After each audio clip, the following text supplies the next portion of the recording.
I don't need to lie no more. Nowadays all I do is shine, take a breath and ease my mind, yeah. She don't cry no more. She tell me that I get her high, cause an angel's supposed to fly.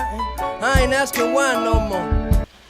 Hi, and welcome back to All About Genealogy. This is part 2 of this 2-part video that we're doing on how to get to see artifacts that people are hiding or hoarding, or how to get your stuff back if you've loaned it out and people are willing to give it back.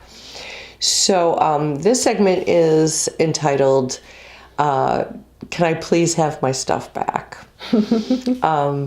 So let's tackle this pesky problem now. You may have loaned someone a document or an heirloom in a moment of wanton abandonment, and this translates to your mother saying to you, "Are you out of your mind?" Mothers have a way of doing that. Excuse me. Or you may have claim to a family heirloom that's fallen into the wrong hands, which could also read the executor for your grandmother's will, or the executrix wasn't faithful to your grandmother's wishes and has kept some stuff. Or a lot of times when people hear that someone is passed on, it's so sad. It's almost like worms coming out of the woodwork. They just go into the homes and just take what they want. Yes, they do. So if you're in that situation, don't do that. It's very disrespectful. Yeah, that is a thing. And you see a family's true character. That's true. When the matriarch or patriarch passes away and they start grabbing for stuff or squabbling about stuff. I just hate that. I'd rather just give it up so I don't have to listen to it. It's not worth it. No, it's not. So, let's talk about the loanee first, the person that you've loaned something to. Okay, so the short and sweet answer is this. When you show up at the loanee's house, just ask for it back. Just simple. Right, it's so simple. Chances are whatever they have is at their house. It's not stored in a storage place somewhere. Or they may have even just forgotten about it. Right, yeah. And you know what, too? Don't let them say, oh, it's in this pile of papers. Okay, well, I'll help you look through the papers because I really need to take that back. There's some critical information on it that I need. I can't continue doing my research without it. Yeah, I mean, so it should be in their possession. Just ask for it back courteously and kindly, and just say, oh, by the way, do you have grandmother's marriage certificate that I lent you to take home to photocopy or whatever? And offer, you know what, if you give it to me, I will take it. Yeah. I will make the copy. But make sure you do that, and you do that quickly. Yes. You stay to your word. Yes, absolutely.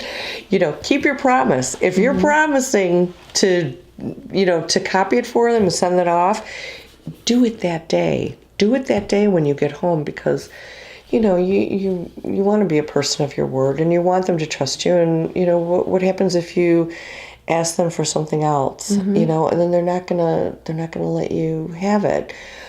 So don't let them beg off by saying, I don't have it. If they say it's at somebody else's house, get in your car and go to that person's house that day. Just go get it. You're a person on a mission. Just go get it. So, now, can I interrupt for a second? Go ahead. A lot of times, I think one situation that I'm in is I'm looking for funeral home documents. The funeral home daughter of the funeral home owner, it was handed over to her sister, who lives in a completely different state, and she has passed on. And so now it's her children that have all the information. So in that case, I just have to keep calling the person to say, "Hey, did you ever get around to it? Have you asked?" Because there's maybe a situation that you're just not going to get past, and you don't want to become.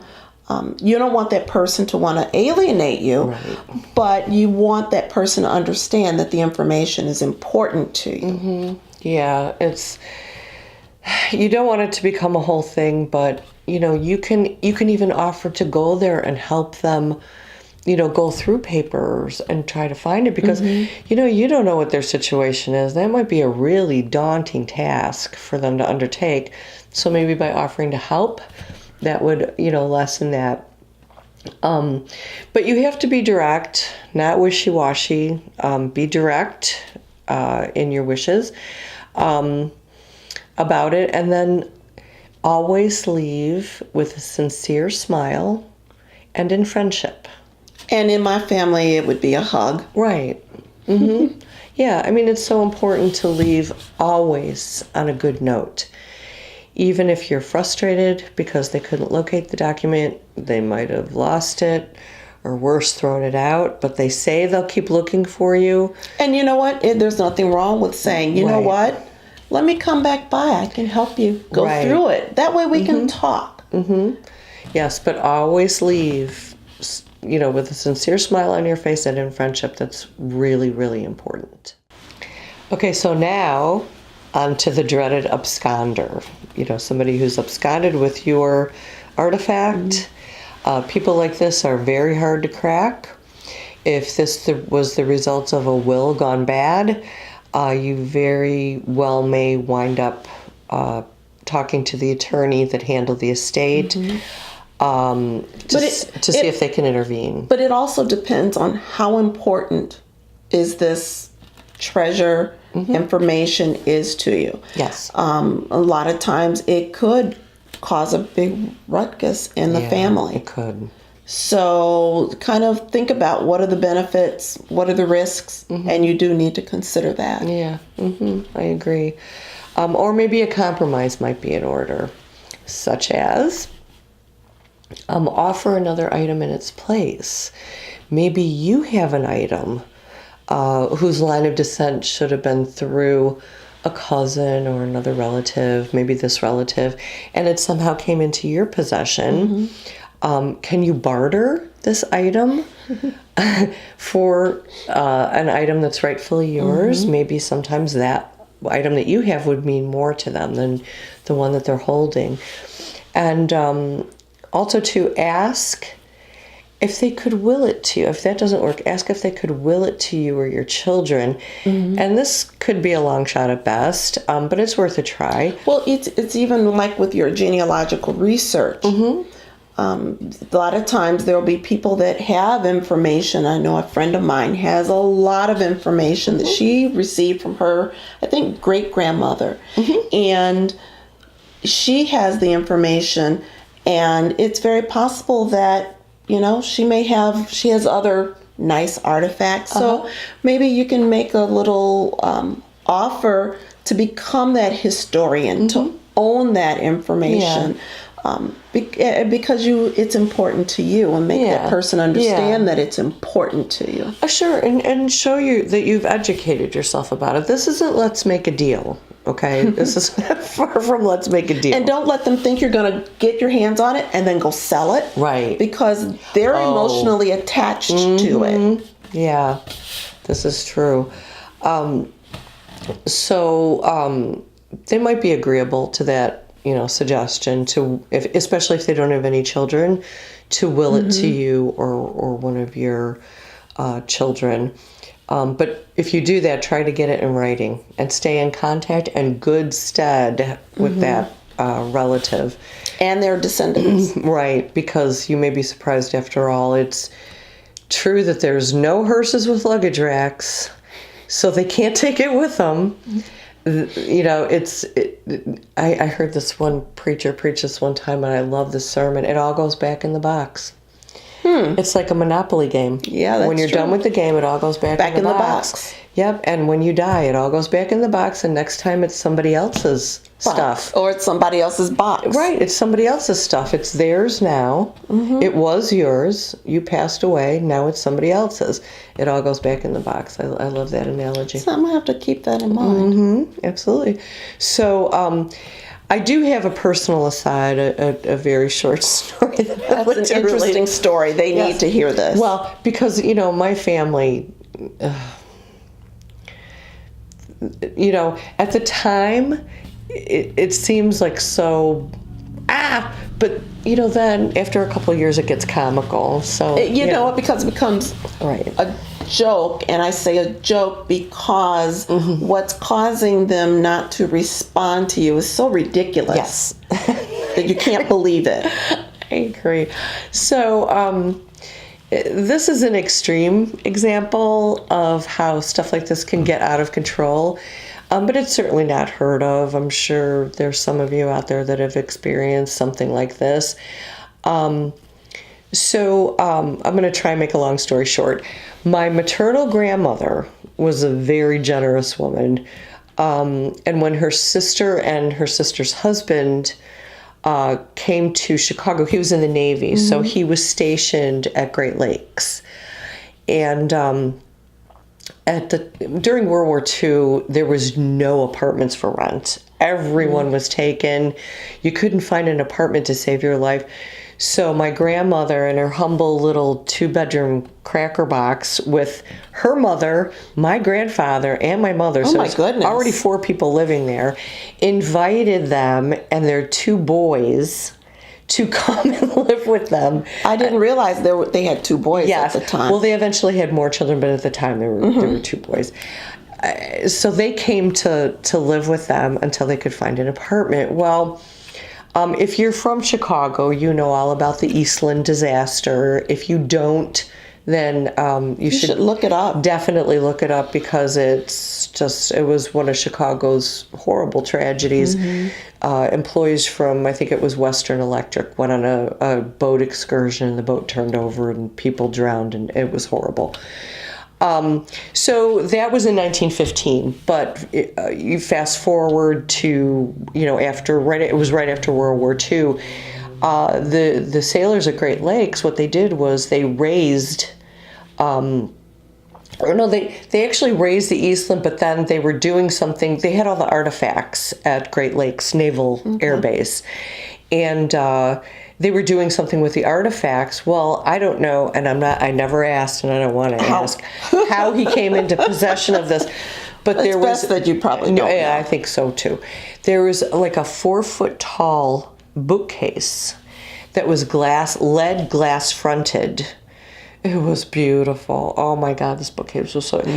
And so my uncle said to my grandmother, because they don't earn that much in the Navy, and they never did. So he said, take this bookcase as payment, and they would buy groceries occasionally and stuff too. But he said, take these as payment for us staying here. My grandmother was thrilled because she loved antiques. She loved anything old. And I'll tell you, as a kid, I lemon oiled that bookcase. You told me about Yes. that. It was a 4-panel bookcase. So it was like 4 bookcases put together in a row with lead glass fronts and locks to each door. Yeah. It was so super ornate. It was beautiful. And I would sit there and rub it with lemon oil. Anyway, I said I'd make a long story short. I'm not doing that. Can you make a long story Yes. short? You guys might have to buy some popcorn. So in any event, they eventually found an apartment, and then eventually he got moved back to where they were originally stationed in San Diego, and they wanted to take their bookcase with them. And my grandmother said, no, you gave this to me. And so they left without it. So time and again, they would visit Chicago, every once in a while, and hint that they wanted their bookcase back. But, they'd always leave without it, because my grandmother was not giving that up. Well, it's unusual that they gave it to them in payment. I know. And then they wanted it back. I know. Yeah. So fast forward to 1978, my grandmother died. She passed away in 78. And, but before that, she had, moved, and guess where? To San Diego. Oh, boy. Where her sister and brother-in-law were. Just more opportunities to ask for that bookcase. And, so at the time of her death, her baby brother was living with her and my grandfather.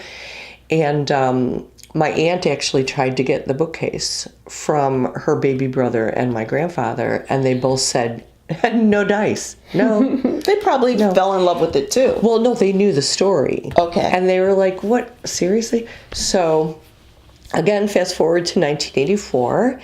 My grandmother's baby brother died, leaving my grandfather in the house in San Diego. He was quite elderly at that time. Mm-hmm.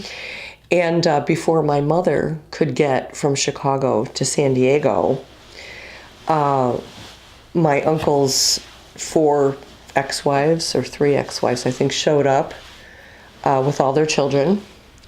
And my aunt and my great aunt and uncle showed up. Of course they did. And they stripped the house of pretty much all the artifacts. I have no pictures of my great-grandfather. My grandmother had them plastered all over the wall because she so loved her father. They took every one of them.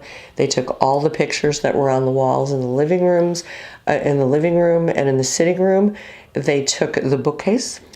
And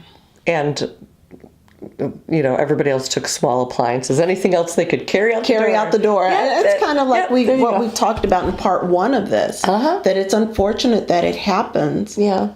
But it does. Mm-hmm. And you never know. Yeah. Who will or won't do. Yeah. Yep. So, my